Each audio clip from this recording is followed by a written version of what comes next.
হাদিস পাকের মধ্যে বললেন কুল্লু উম্মাতিন দাখালাল জান্নাহ,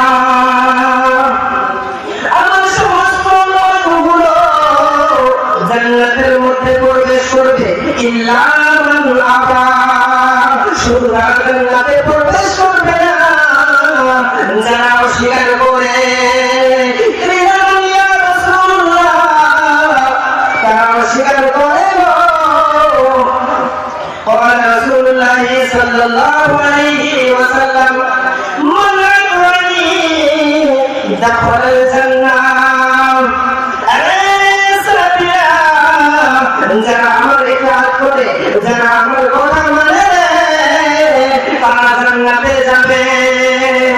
ومن عصاني فقد أبى।